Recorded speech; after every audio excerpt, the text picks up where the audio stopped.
안녕하세요. 시댁 식구 챙기느라 제 가족은 나몰라라 했던 남편 놈을 반품하고 눈에 넣어도 아프지 않은 예쁜 딸과 행복한 삶을 살고 있는 여자입니다. 자식까지 있는 상황에서 이혼을 결심하는 데까진 꽤나 긴 시간이 필요했는데요. 오랜 시간 긴 고민 끝에 결정한 이혼은 인생에서 가장 잘한 결정인 것 같아요. 물론 긴 시간 고민한 만큼 겁도 많이 나고 힘들기도 많이 힘들었지만요. 결혼 생활을 돌이켜보면 참 힘든 시간들이었거든요. 양가 집안은 저희를 도와줄 여유 따윈 없었고 그야말로 사랑 하나 가지고 한 결혼이었어요. 그나마 믿을 거라곤 젊음과 남편의 직장뿐이었는데 딸이 3살이 되던 해 남편의 회사가 어려워지며 남편은 결국 권고사직까지 당하게 되었죠. 참 막막했어요. 점점 돈 들어갈 곳은 많아지는데 제 취업은 여의찮았고 아무리 꿈을 꾸고 희망을 가져봐도 까마득한 앞날만이 기다리고 있는 기분이었거든요. 여보, 우리 장사해보는 건 어때? 장사? 갑자기 장사는 무슨? 애도 아직 어린데 장사를 같이 어떻게 해? 그냥 내가 빨리 회사 알아볼게. 요즘 취업이 하늘의 별 따기래. 그러지 말고 우리 조그마한 방 하나 딸린 상가 구해서 거기서 지내면서 식당이라도 하자. 내가 다른 건 몰라도 음식 하나는 잘하잖아. 이중으로 월세 나갈 일도 없고 애도 같이 보면서 할 수 있으니까. 지금보단 더 좋을 것 같은데 어떻게 생각해? 그런가? 듣고 보니 그것도 괜찮은 것 같네. 나 퇴직금 받은 것도 있고 이 집 보증금 빼고 대출 조금만 받으면 어떻게 가게는 얻을 수 있을 것 같긴 하다. 그런데 진짜 힘들 거야. 당신 괜찮겠어? 괜찮고 안 괜찮고가 어디 있어. 젊을 때 고생은 사서도 한다는데. 우리 힘들어도 열심히 살아보자. 우리 딸 먹고 싶은 거 하고 싶은 거 돈 걱정하지 말고 다 해줄 수 있게. 그렇게 식당을 차렸고 생각보다 더 힘든 날들의 연속이었어요. 기껏 마련한 재료를 다 버리는 날도 수두룩했고 진상 손님이 오는 날이면 때려치고 싶은 생각도 굴뚝 같았죠. 그런 날들이 쌓이고 쌓여 경험이 되고 점차 단골 손님이 생겨난다 싶더니 입소문이 나더라고요. 그렇게 6년, 앞만 보고 달려왔더니 어느새 대박난 식당이 되었네요. 고생스러운 세월을 보낸 보상을 받듯 더는 먹고 사는 건 문제가 되지 않았죠. 딸이 하고 싶다는 건 걱정 없이 해줄 수 있는 형편이 된 거예요. 그런데 형편이 나아지니 다른 곳에서 문제가 생기더라고요. 그건 바로 시댁과 남편이었어요. 정말 힘들어서 돈 10만 원이 아쉬웠던 시절엔 저희에게 1,000원짜리 한 장 줄 수 없다며 딱 자르던 시댁이었는데 어느 순간부터 돈을 야금야금 빼가고 있더라고요. 남편을 통해 말입니다. 여보, 당신 집에 무슨 용돈을 이렇게나 많이 드리는 거야. 이건 너무 과하잖아. 과하기는 나 장남이야. 이때까진 형편이 안 돼서 못 드렸지만 이제 우리도 먹고 살만 하잖아. 그런 걸로 치면 나도 장녀야. 그런데 난 이 정도로 많이 드리진 않는다고. 이때껏 못한 건 죄송하지만 용돈은 형편껏 해드려야 할 거 아니야. 우리가 이 돈 없으면 굶어 죽는 것도 아닌데 좀 적당해라. 남들 다 부모 호강시켜줄 때 나 몰라라 했던 게 한이 돼서 그래. 그러니까 당신이 조금만 이해해줘. 남편의 심정이 이해되지 않는 건 아니었어요. 장남이기도 했고 여유가 생겨 가족을 돕고 싶은 마음을 이해 못하는 것도 아니었고요. 그런데 시댁에 주는 용돈 금액이 점점 더 커지고 남편의 남동생, 즉 시동생이 장가를 갈 때 집을 사주는 모습을 보곤 이건 아니란 생각이 들더라고요. 언제까지 장사가 잘 되리라는 보장도 없는데 미래는 생각지도 않고 버는 족족 써버리니까요. 미래가 불안한 것도 있었지만 일할 맛도 나지 않더라고요. 시댁 식구 배를 불려주려고 일하는 건가 싶은 생각이 들었죠. 여보, 이번에 서방님 집 해준 거 우리도 무리였던 건 당신도 잘 알고 있지? 무리는 무슨. 그까짓 돈 또 벌면 되잖아. 그까짓 돈? 우리가 벌고 싶다고 하면 언제까지나 잘 벌 수 있대? 도대체 뭘 믿고 돈을 그렇게 쓰는 거야? 우리 딸 아직 어려. 대학도 가야 하고 시집도 보내야 하는데 이렇게 버는 대로 다 줘버리면 어쩌자는 거야? 아, 진짜 말 맞네. 그러면 하나뿐인 동생이 장가를 간다는데 우리처럼 월세살이 시켜? 우리도 이만큼 고생했으니 너도 그 정도 고생은 해라. 이러란 말이야? 아, 말을 말아. 여기까지만 해. 더는 도움 주지 말란 말이야. 지금까지 한 것만 해도 장남으로서 차고 넘치게 했다고. 나 진짜 앞으론 가만 안 있을 거야. 정말 진짜 진심이야. 알겠어? 그래, 알겠어. 아, 알겠다고. 잔소리 좀 그만해. 이젠 결혼할 동생도 더 없다고. 남편은 짜증 가득한 약속을 했고 한동안은 조용했어요. 그러는 와중에 제 여동생이 결혼을 하게 되었고 결혼 선물로 좋은 침대를 사주고 싶더라고요. 어릴 때부터 동생이 좋은 침대를 가지고 싶다고 했었거든요. 그래서 침대를 알아보기 시작했는데 남편이 어떻게 알았는지 화를 내더라고요. 당신 처제 결혼 선물로 침대 사주려고 그래? 왜? 왜? 몰라서 물어? 침대가 얼마나 비싼데 그런 걸 결혼 선물로 한다는 거야? 당신 정신이 있어 없어? 기가 막히더라고요. 본인은 지 동생 결혼 선물로 집 사는 데 쓰라며 거금을 보태준 건 기억에서 아예 지워버린 듯 했죠. 그러고선 뻔뻔스럽게도 고작 침대로 화를 내더군요. 거기에다 그간 남편이 시댁에 쓴 돈이 얼만데 왜 저딴 핀잔을 들어야 하는지도 이해가 되지 않았고요.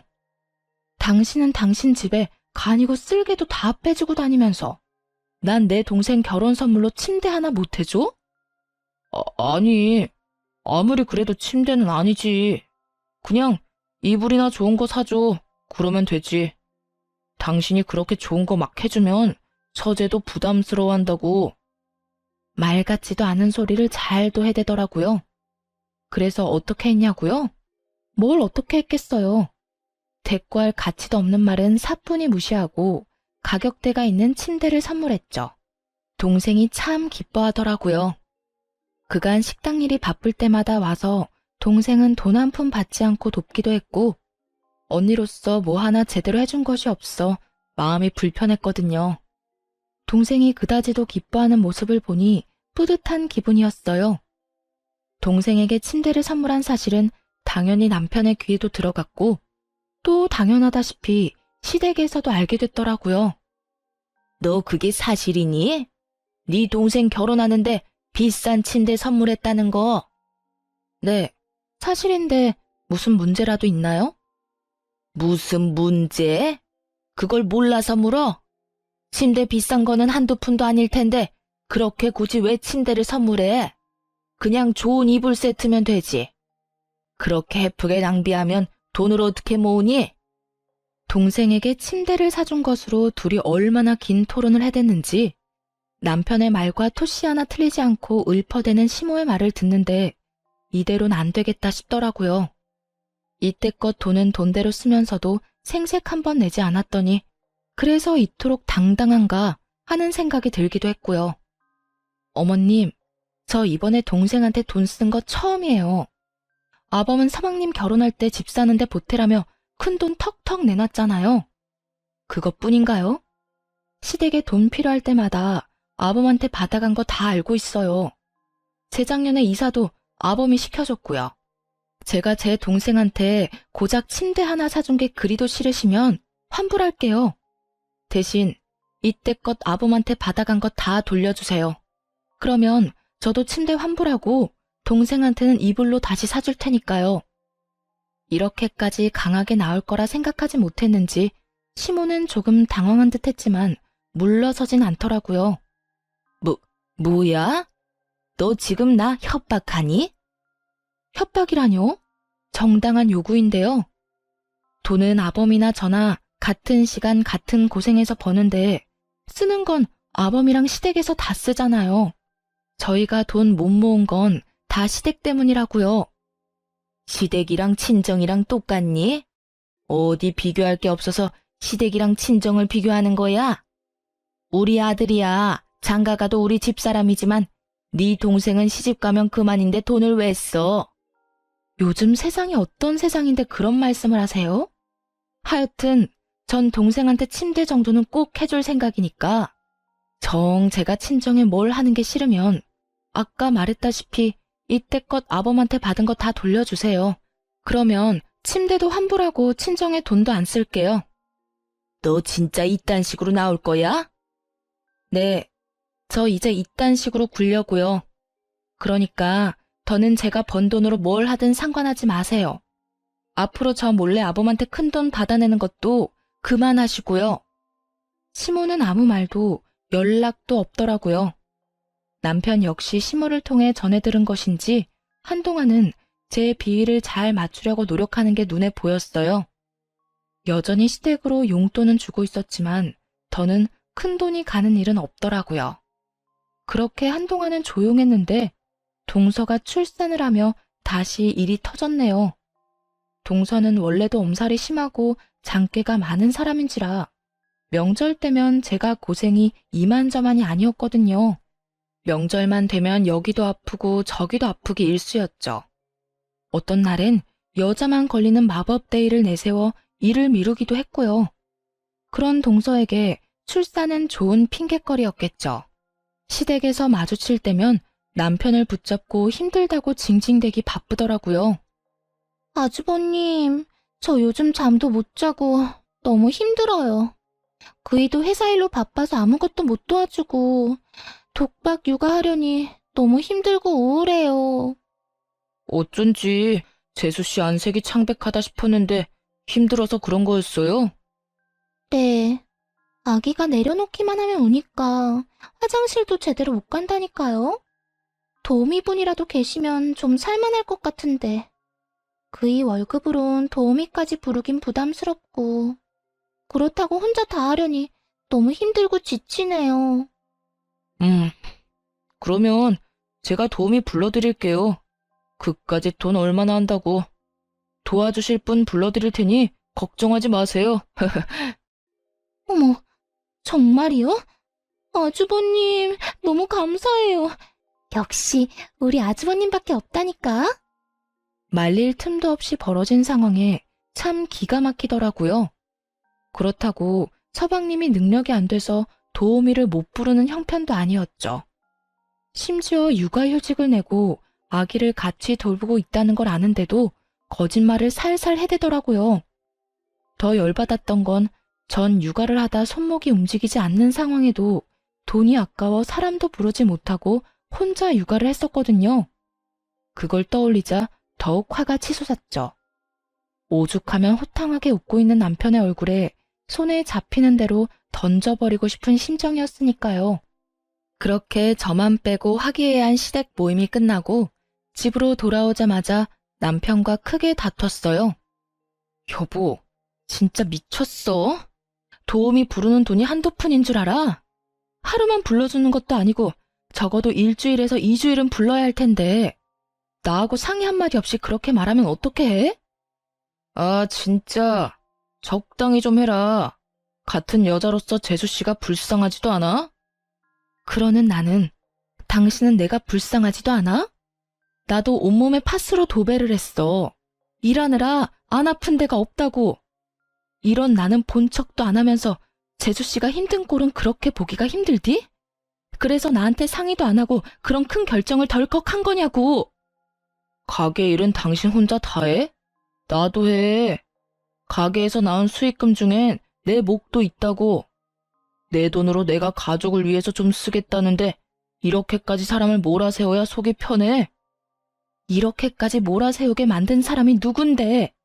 어떻게 당신은 당신 집 일이라면 앞뒤 없이 지갑이 바로 열려? 그리고 뭐? 당신 돈? 정확히 해야지. 그건 당신 돈이 아니라 우리 돈이야, 우리 돈. 아, 진짜?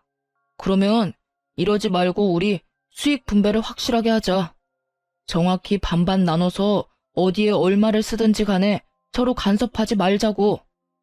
좋아, 그렇게 해. 나도 버는 사람 따로 쓰는 사람 따로 있는 이 생활 불만 많았다고. 당신 집에 온 재산 다 털리고 후회나 하지 마. 지금이야 돈 있으니까 당신한테 최고라고 해주고 당신 치켜 세워주지. 당신한테 돈 떨어지는 순간 다 끝이야. 당신 식구들이 당신 도와주기나 할 것 같아? 우리 가족이 돈만 밝히는 당신 같은 줄 알아? 그리고 내가 왜 돈이 떨어져? 지금처럼 장사만 열심히 하면 돈 떨어질 일이 뭐가 있다고. 군말하지 말고 이제부터 딱 절반으로 나눠. 알겠어? 정말 목 끝까지 차오르던 말이었는데 남편이 먼저 해주는 것도 모자라 저리도 강하게 요구하니 고맙기까지 하더라고요. 다음 날부터 돈 관리를 따로 하기 시작했고 살림에 드는 돈도 정확히 반반씩 내서 생활비로 쓰기로 했죠.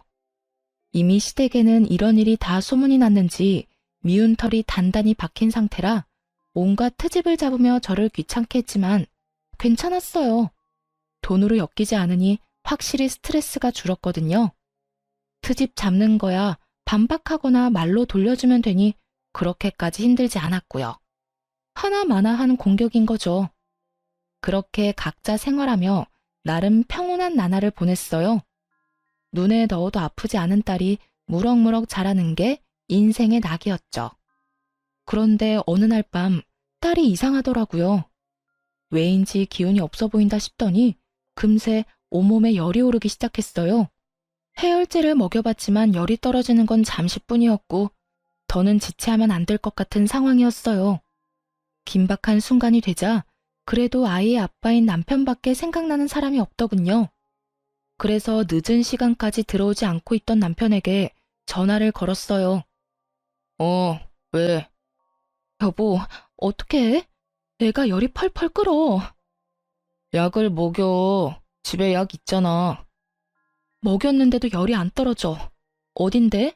병원에 가게 빨리 좀 와. 나 지금 못 가. 승철이랑 재수씨랑 오랜만에 데이트 좀 하라고 방금 내보냈단 말이야. 내가 지금 가면 애는 누가 봐? 다른 사람도 아닌 딸이 아프다는데 조카를 봐야 하니 못 온다고 태연하게 말하는 남편의 말을 듣는데 기가 막혀 말이 안 나오더라고요. 그렇게 말문이 막혀 아무 말도 하지 않고 있는데 그 뒤로 이어진 남편의 말은 더욱더 가관이었습니다. 그리고 애가 아프면 119를 불러야지 왜 나한테 전화를 해? 심각한 거면 119 불러서 병원에 가고 좀 참을 만하다고 생각되면 택시 불러서 응급실을 가. 그러면 되잖아. 하여튼 난 바쁘니까 알아서 좀 해. 지금 그걸 말이라고 해?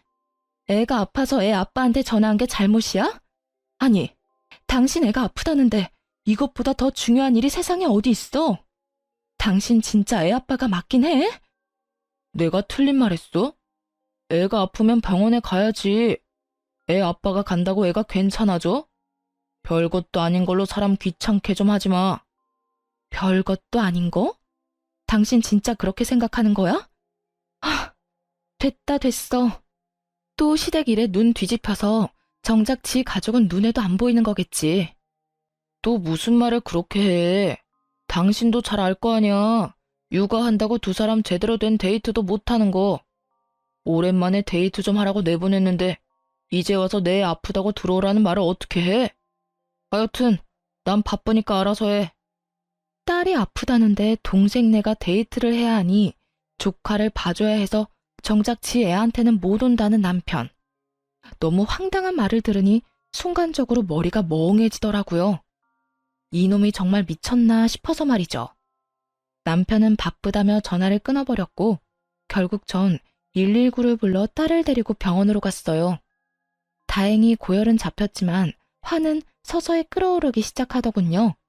이딴 인간도 남편이라고 계속 믿고 사는 것이 맞는가 하는 생각이 들기도 했고 시간이 지나도 남편이 변할 거란 생각은 들지 않았어요.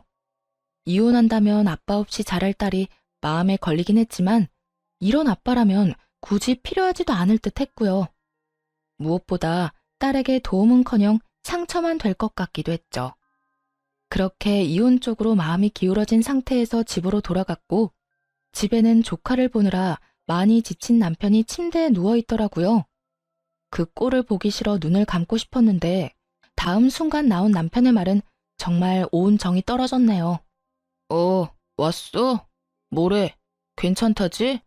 적당히 웃음이 섞인 질문. 정이 떨어지는 것은 물론이고 겨우 가라앉힌 화가 다시 확 오르더라고요. 지금 웃음이 나와? 당신이 그러고도 아빠야? 애 걱정은 전혀 안 해?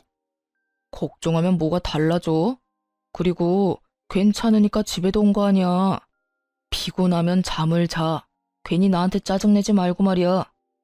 내가 지금 피곤해서 당신한테 짜증내는 줄 알아? 당신이 하는 행동이 화가 나서 이러는 거야. 애가 아프다는데 한다는 말이 119를 부르라고? 누군 119 부를 줄 몰라서 당신한테 연락한 줄 아냐고. 그래도 당신이 우리 딸 아빠니까 연락한 거였지. 나도 무섭고 걱정되니까 그런 순간에 당신하고 함께 있고 싶어서 그래서 연락한 거였다고. 그만 좀 해라. 애만 멀쩡하면 된 거지. 별것도 아닌 걸로 성질 좀 내지 마. 우리 딸한텐 당신이 있었고 그때 조카한테 나뿐이었으니까 어쩔 수 없는 상황이었잖아. 가족끼리 서로 돕고 살면 좋은 거지. 언제까지 그렇게 따지고 둘 거야? 입에 발린 말이라도 미안하다. 나도 어쩔 수 없는 상황이었다. 다음부턴 우리 가족을 우선으로 하겠다 등의 말이 나올 줄 알았어요. 조금이라도 미안해하는 기색이었다면 그토록 화가 나진 않았을 텐데요.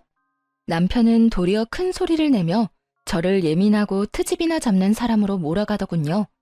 그 순간 분명해졌네요. 이 남자에게 가족은 나와 딸이 아니라 시댁 식구들 뿐이라는 사실을요. 그런 생각이 들고 나자 이혼해야겠다는 확신이 더 분명해졌고 결단을 내렸죠. 일단 저와 딸의 공간에서 남편 놈을 내쫓기로 했어요. 당신은 당신 가족만 챙기니까 문제라는 거야.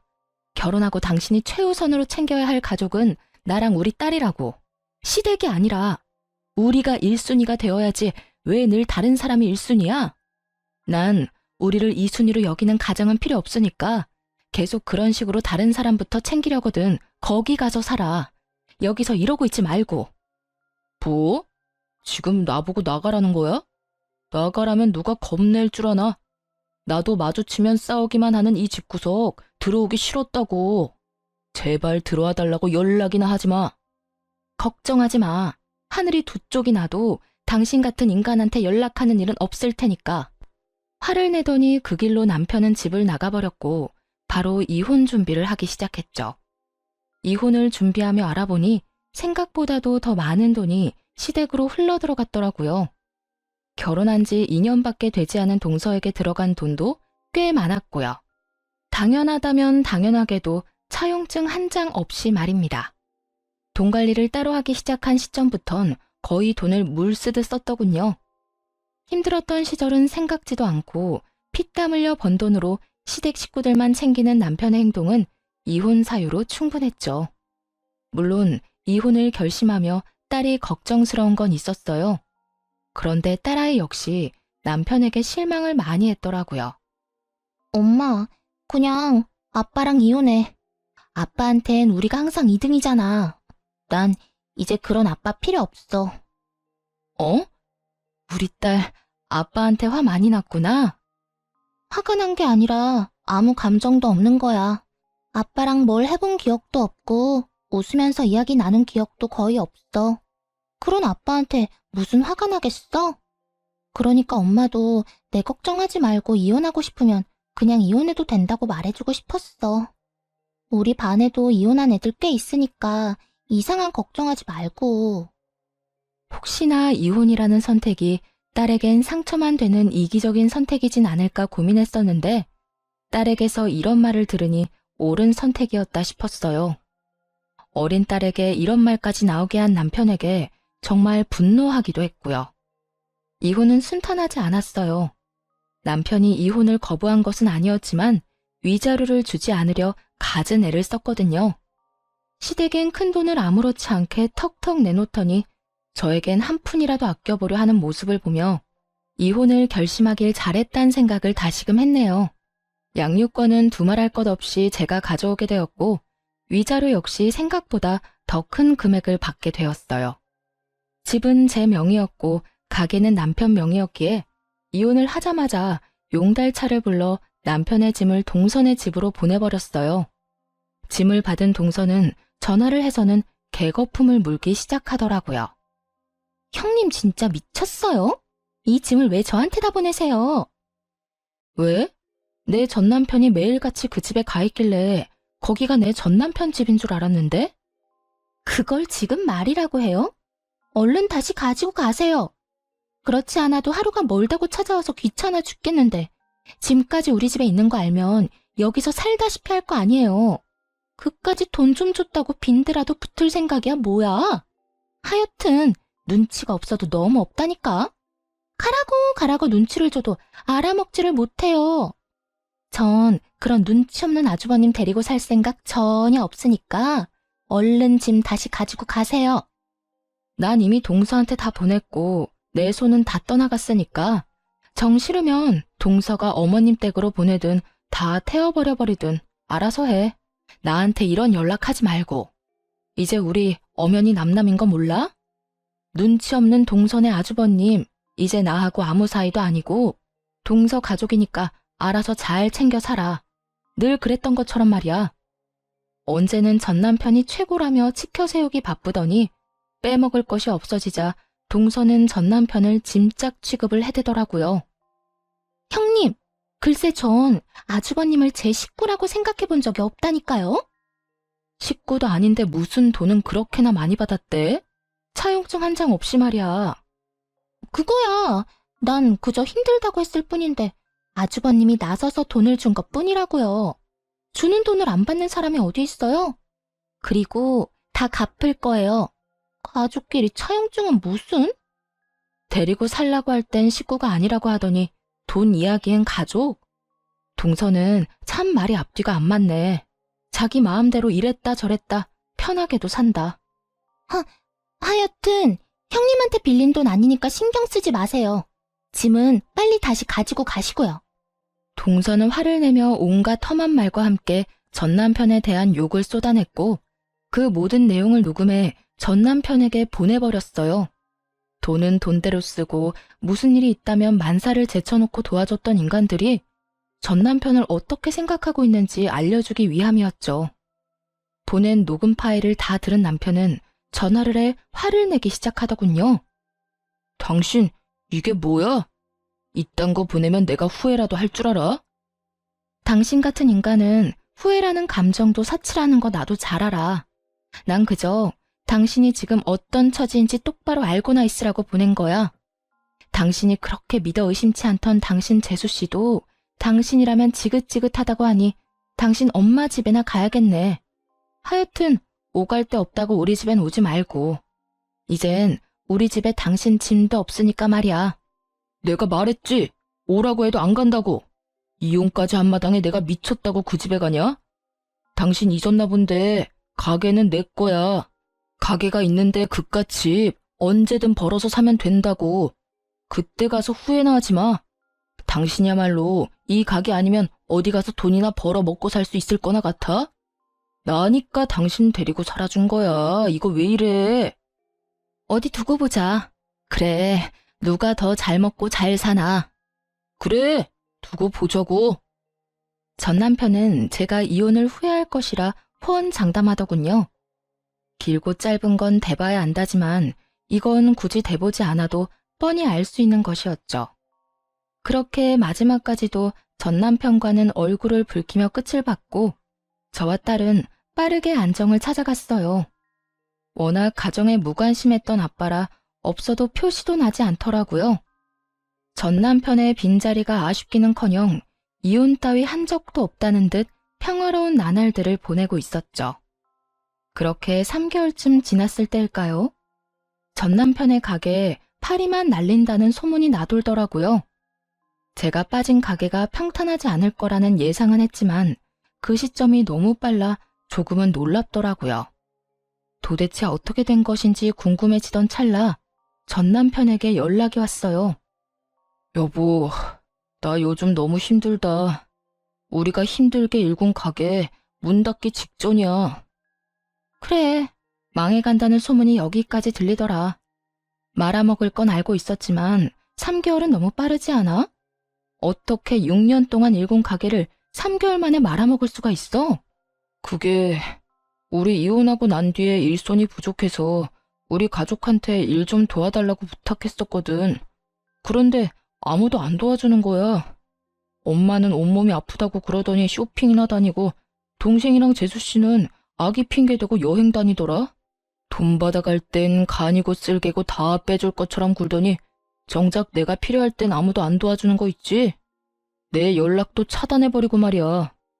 결국엔 직원을 구했는데 그 직원이 식자재 관리를 잘못하는 바람에 손님들 장염 걸리고 식품위생청 신고 들어오고 난리도 아니었어. 들어보니 망해가는 식당의 지름길을 밟고 있더라고요. 잘못된 식자재 관리에 단골 손님들의 장염, 칭찬이 가득했던 가게 리뷰엔 각종 악플만 가득하다고 하더라고요. 음식 맛이 변했다는 것부터 해서 더럽다, 직원들이 불친절하다, 다신 가지 않겠다 등 영업 정지는 물론이고요. 하소연하며 울먹이는 전남편의 말을 듣고 있는데 더 말을 섞고 싶지도 않았네요. 식자재 관리는 직접 해라. 사장이 친절해야 직원도 친절하다. 쓰레기통에서는 개도 밥 먹기가 싫다 등등 입이 마르고 닳도록 말했었는데 단 하나도 새겨듣지 않아 일어난 일들이더군요.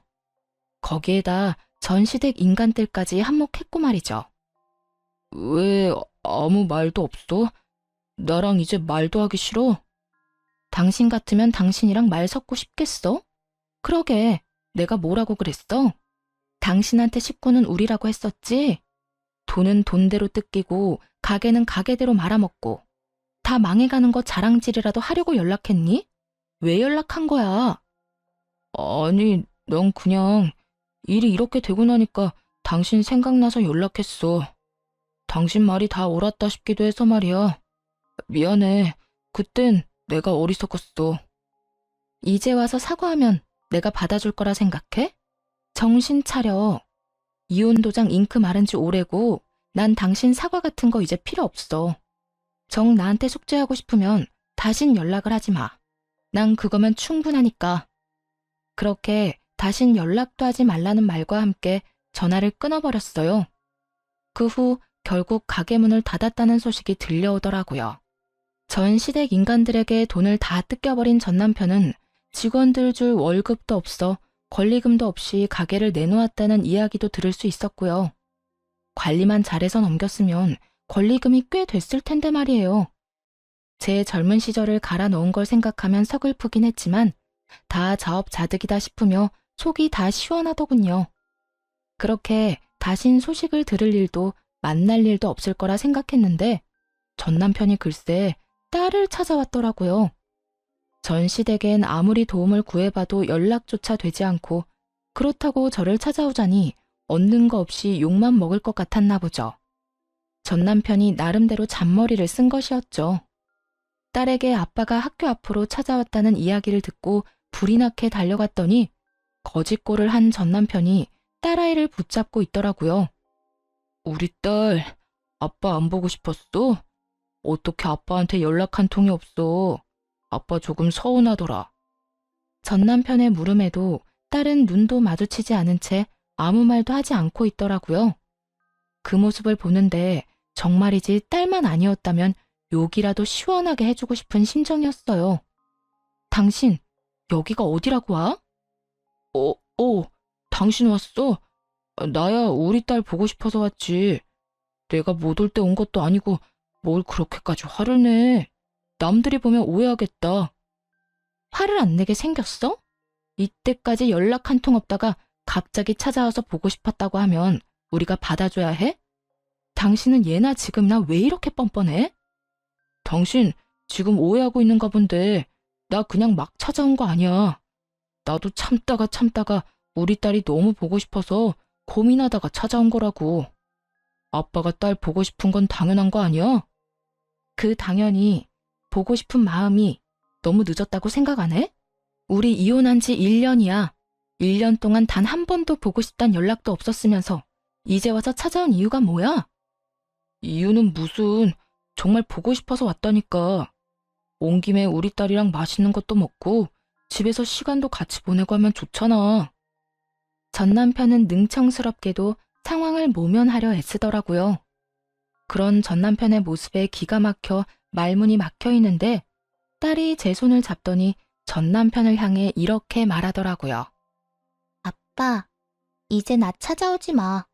난 아빠 안 보고 싶어. 딸의 말을 들은 전 남편은 적잖게 당황했는지 눈을 동그랗게 뜨고 딸에게 되묻더라고요. 그리곤 화가 많이 난 딸이 투정이나 부린다고 생각한 듯 장난스럽게 딸의 화를 풀어주려 애쓰더군요. 뭐라고? 아, 우리 딸 아빠한테 화 많이 났구나. 아빠가 미안해. 이렇게 아빠 사과할 테니까 화 좀 풀어라. 응? 나 아빠한테 화 안 났어. 그냥 아빠가 보고 싶지 않을 뿐이야. 내가 아플 때도 엄마가 힘들 때도 우리보다는 다른 사람 돕는다고 바빴어. 난 아빠 필요 없어진 지 오래됐어. 그러니까 원래 하던 대로 우리한테 찾아오지 말고 혼자 살아. 딸, 그땐 아빠가 어리석었어. 아빠가 진짜 반성 많이 했다고. 그러니까 우리 딸 화 좀 풀어주면 안 될까? 이제부터 아빠가 우리 딸한테 정말로 잘할게. 우리 딸이 필요하다고 하면 그게 어디든 언제든 상관없이 만사를 제쳐두고 달려올게. 응? 필요 없으니까 아빠는 아빠가 사랑하는 가족들이랑 잘 살아.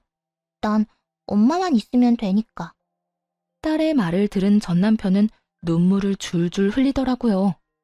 단호해도 너무나도 단호한 딸의 태도에 아무 말도 못한 채 말이죠. 사실 딸의 말을 들으며 조금은 당황스럽기도 마음이 아프기도 했어요.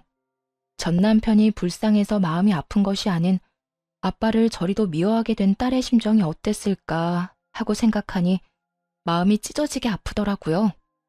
그리고 딸이 전 남편을 미워하는 건 알고 있긴 했지만 저토록 미워하는 줄은 몰랐기에 전 남편 못지않게 당황스럽기도 하더라고요. 전 남편은 눈물만 뚝뚝 흘리고 있었고 딸은 그런 아빠의 모습이 더는 보기 싫다는 듯 손을 잡아 끌더군요. 그게 전 남편을 마지막으로 만난 날이었어요. 딸에게 그런 말까지 들은 전 남편은 더는 찾아오지 않았으니까요. 이젠 정말 끝이라고 생각했습니다. 그런데 끝날 때까지 끝난 것이 아니더라고요. 당시 동네 마트에서 계약직으로 일하고 있었는데 그곳으로 글쎄 동서가 찾아왔더라고요. 도대체 어떻게 알고 찾아온 것인지 알 순 없지만 찾아와 다짜고짜 한다는 말이 정말 가관이었어요. 형님, 이렇게 숨어 있으면 내가 모를 줄 알았어요? 숨긴 누가 숨었다고 그래. 난 그저 내 할 일 하면서 열심히 살고 있는 거야. 갑자기 찾아와서 뭐 하는 짓이야, 지금? 뭐 하는지? 몰라서 물어요? 당장 형님 남편 데리고 가요. 내가 아주버님 때문에 살 수가 없다고요. 하루가 멀다고 찾아와서 돈 내놓으라고 빚독촉을 해대는데 정말 살 수가 없다고요. 정말 살 수가 없는 사람이 누군데 이딴 말을 하는 것인지 이해가 되지 않았어요. 동서는 마치 제가 이혼했다는 사실을 모르는 사람처럼 몰아세우기 시작했고 그런 뻔뻔한 태도에 화가 점점 치솟기 시작했죠. 살 수가 없으면 돈을 갚아. 그러면 되겠네. 그리고 나랑 그 인간 이혼한 지가 언젠데 날 찾아와서 이 난리야? 여기서 난동 그만 부리고 동서 아주버님하고나 잘 이야기해봐. 말이 통했으면 여기까지 찾아왔겠어요? 내가 정말 살 수가 없다고요. 이미 동네에 소문까지 나서 이사해야 할 판국이라고요. 그래?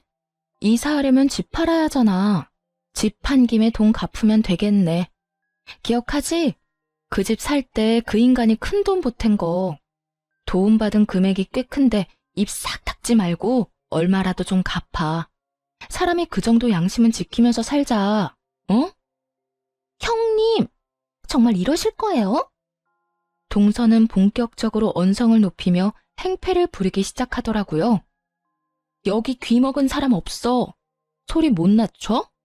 남의 직장까지 찾아와서 이게 도대체 뭐 하는 짓거리야? 그러니까 이 꼴 저 꼴 보기 싫으면 아주버님 데리고 가면 되잖아요. 저라고 좋아서 이러는 줄 알아요? 저도 바쁜 사람이라고요. 동서는 전 남편을 데리고 가라며 말 그대로 난동을 부리기 시작했어요. 말 자체가 통하지 않았고 어떻게 해야 할지 몰라 당황하고 있던 그 순간 마트 사장님이 다가와 제 앞을 막고 섰어요. 저기요, 여기서 이러시면 안 됩니다. 당장 나가주세요. 갑작스러운 사장님의 등장에 동서는 몸까지 바르르 떨며 사장님을 밀치며 화를 내기 시작하더군요. 이 아저씨는 또 뭐야? 난 아저씨랑 할 이야기 없거든요? 당장 비켜요. 비키라고! 자꾸 이런 식으로 굴면 경찰에 신고할 수밖에 없어요. CCTV도 있고 이 정도면 영업 방해로 신고하기에 충분하거든요. 경찰서까지 끌려가기 싫으면 당장 나가세요. 사장님은 휴대전화를 꺼내들며 동서에게 엄포를 놓았고 동서는 그제야 허겁지겁 도망을 가더라고요. 한바탕 소란이 지나가고 난 후 정신이 되돌아오니 도저히 당하고만 있을 수는 없다는 생각이 들더라고요. 돈을 받았을 때는 언제고 이제 와서 돈 내놓기 싫은 그 심보도 심보였지만 이미 다 끝난 저를 찾아와 난동을 부리는데 도저히 용서할 수가 없었어요. 당시 동서는 회사를 이직한 상태였는데 전 남편에게 숨기고 있다는 사실을 전 알고 있었어요. 눈에는 눈, 이에는 이라고 전 남편에게 연락해 동서가 이직한 회사를 알려주었죠. 입사하는 것이 하늘의 별 따기라던 대기업에 다니고 있다는 사실을요. 전 남편이 회사로 찾아가 돈을 내놓으라고 제대로 난동을 쳤는지 신고를 받고 출동한 경찰에게 잡혀 유치장 신세를 지게 되었다 하더군요. 가족 타령하며 좋다고 붙어먹을 때는 언제고 돈 때문에 서로를 못 잡아먹어 안달이 난 꼴이 참 보기 좋다 생각했네요. 전 남편이 유치장 신세를 지고 있다는 이야기를 듣고 난 후 동서에게서 연락이 왔더라고요. 사람 하나 살리는 셈 치고 좀 도와달라고요. 형님, 저 좀 살려주세요. 제발요. 다짜고짜 이게 무슨 소리야? 사실은 저요, 돈이 없어요. 아주버님 돈을 갚고 싶어도 돈이 없다고요. 말이 되는 소리를 좀 해. 대기업 월급이 얼만데 돈이 없다고 하면 누가 믿어? 그게요, 다 썼어요. 이것저것 좀 사느라.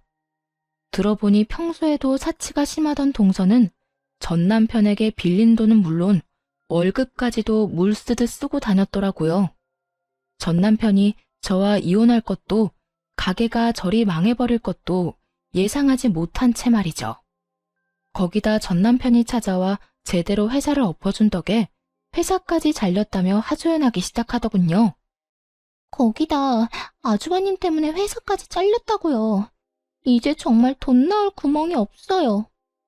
돈이 없으면 없는 거지. 왜 나한테 이 난리를 부리는 거야? 동서 남편 있잖아. 동서 남편한테 말해. 엄한 사람한테 하소연하지 말고.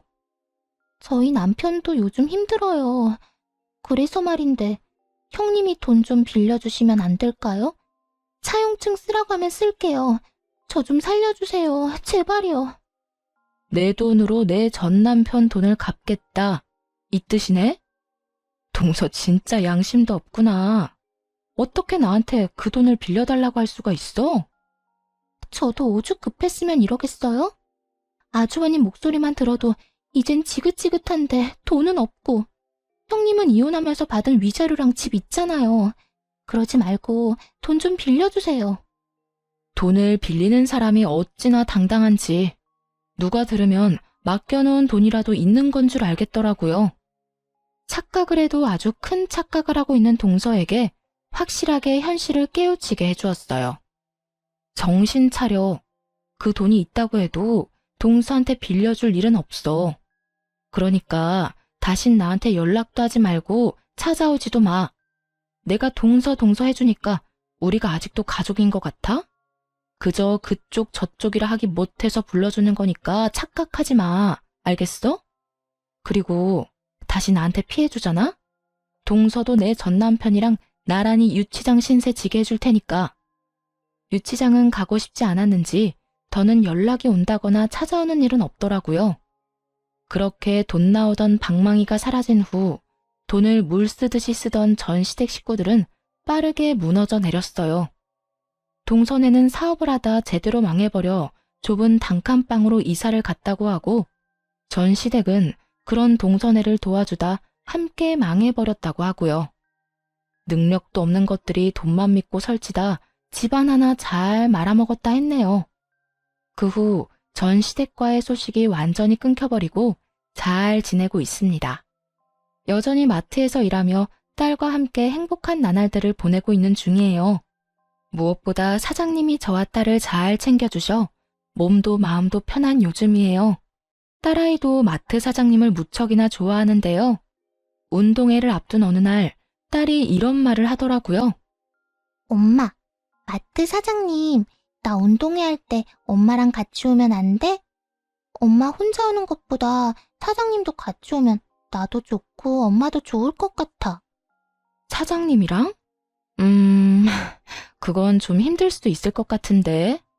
아무래도 사장님이 부담스러울 수도 있을 것 같아. 아니야. 저번에 운동회 이야기하니까 꼭 오고 싶다고 했어. 그러니까 엄마가 한번 물어나 봐봐. 아마 꼭 오고 싶다고 할걸? 평소 사장님과 장단이 잘 맞아 친하게 지내던 터라 딸이 함께하고파 하는 마음을 이해하지 못하는 건 아니었지만 조금은 조심스럽더라고요. 그래도 딸이 너무 기대를 하고 있던 터라 조심스럽게 사장님께 물어보았고, 사장님은 흔쾌히 함께 하겠노라 말해주었어요. 정말 저도 가도 되나요? 그렇지 않아도 꼭 가보고 싶었는데 초대해 주셔서 감사해요. 요즘도 도시락도 싸고 하나요?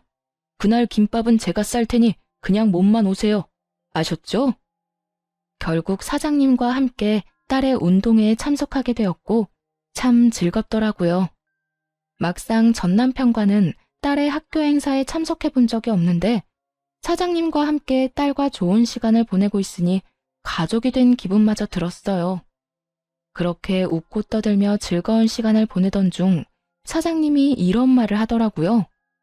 평생 일만 하느라 혼자 늙어 죽을 거라 생각했는데 덕분에 이런 것도 와보고 호강하네요. 아니에요. 사장님 덕분에 저희가 더 즐거운걸요. 우리 딸 저렇게 즐거워하는 거 정말 오랜만이에요. 감사해요. 곤란한 부탁일 수도 있는데 흔쾌히 와주셔서요. 저 진짜 오고 싶었다니까요. 막상 와보니까 오길 정말 잘했다 싶어요. 가족이란 이런 거구나 싶기도 하고 이대로 한 가족이면 정말 좋겠다 싶기도 하고요. 어때요? 이렇게 가족이 되면 정말 행복할 것 같지 않아요? 나만 그래요? 네? 행복할 것 같네요. 순간 너무 당황하여 대충 대답하긴 했지만 되뇌면 되낼수록 혼란스럽더라고요. 이건 고백인가 해서요. 아무래도 저는 이혼녀에다 딸이 있는 입장이라 항상 모든 것이 조심스러워 사장님의 말